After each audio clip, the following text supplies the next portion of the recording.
Okay, this Thursday is the second to last chemo. This has been quite an adventure. It's been an interesting week. Haven't made too many videos. Leading up to this week was the National Auctioneers Association conference and show, and I got to watch some of it.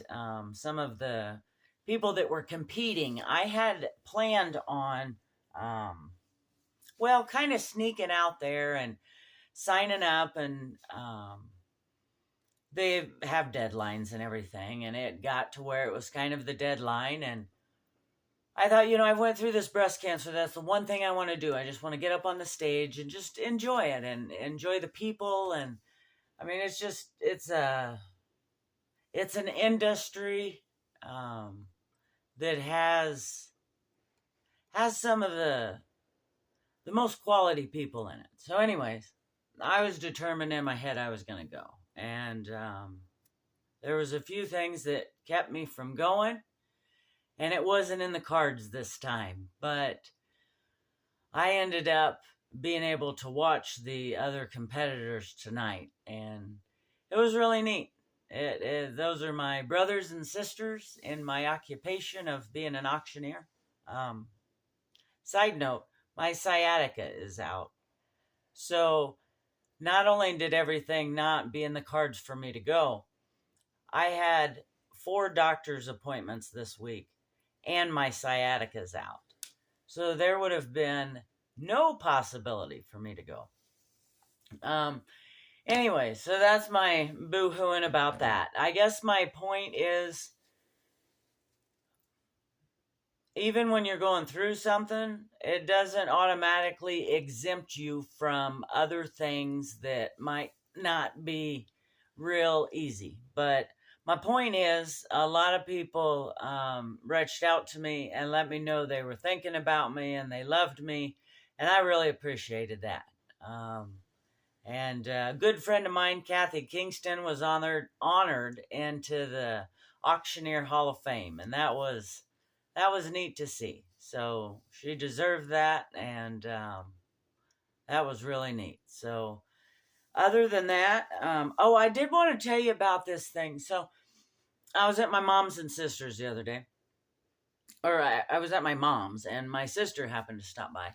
And with my sciatica hurt, and I was just sitting there, and I was in pain, and she said, well, Brenda, she said, go ahead and lean forward, or sit up straight. That's what she says. She says, sit up straight. I said, Mom, go ahead and go get the Hooters. I'm going to put them on. So, ouch. So she went to go get them. And I looked over at my sister and I said, I know what you're thinking. You're thinking that I'm slouching, but I'm not slouching. What it is that the profile, is it the profile? The silhouette. The silhouette of a person changes when, they're removed or whatever.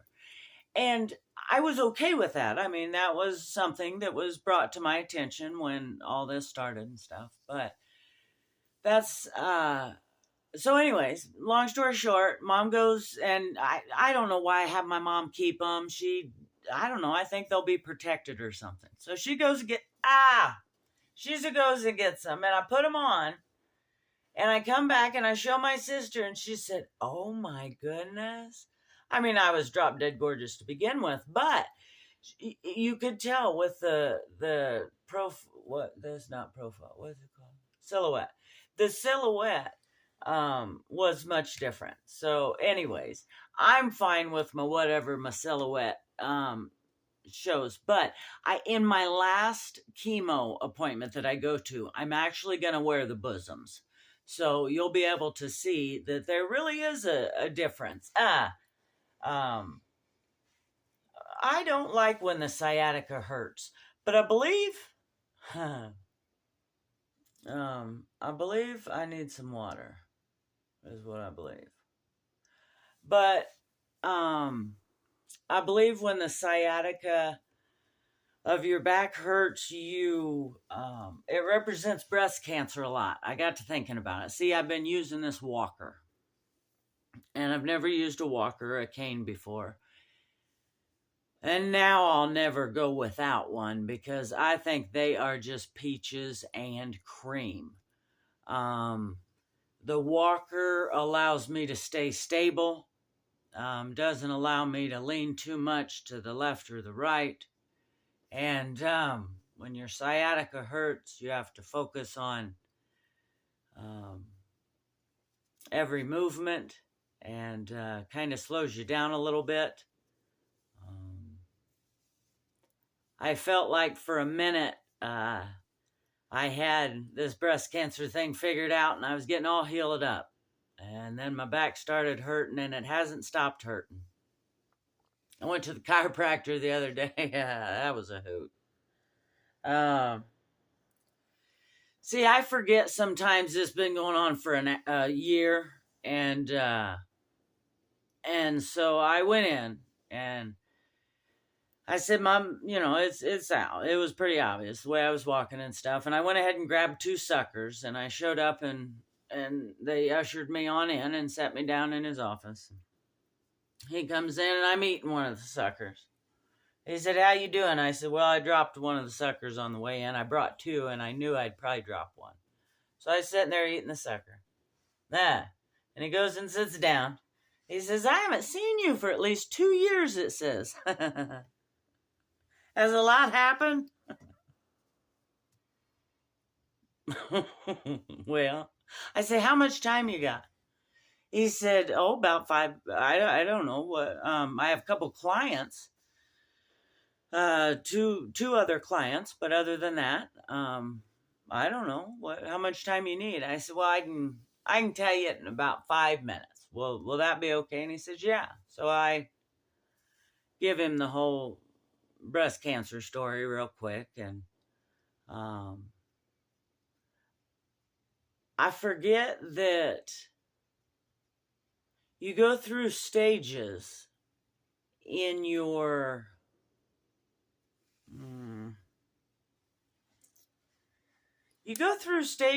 journey, and I think you become stronger in them. I always looked at an older woman with gray hair in a rocking chair and thought, man, the amount of wisdom that woman has to have is just amazing. I'd love to have that. I didn't realize what it took to get there. I didn't realize life would throw you curveballs in it that makes you appreciate every second of every day and teaches you it's a gift. And I think the chiropractor was pretty amazed at my nonchalantness when I told him the story of, hey, they took him off. There was 2 different cancers and I'm all healed up and they've done other tests, so it's not bone cancer. I just need you to fix my back and work on my back. He kept saying how sorry he was. And a lot of people say that. I'm not sorry. I'm not sorry I'm going through this. I'm not.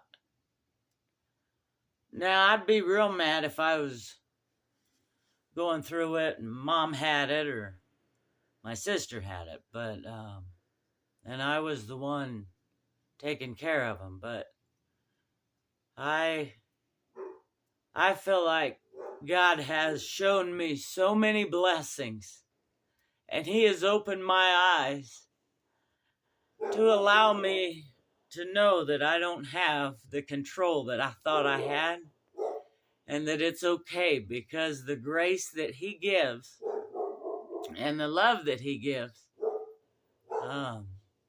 it's pretty amazing. So I'm not a preacher, but I'll sure tell you about my Jesus if you want me to. On that note, I hope you have an awesome possum day. I love you, and God bless.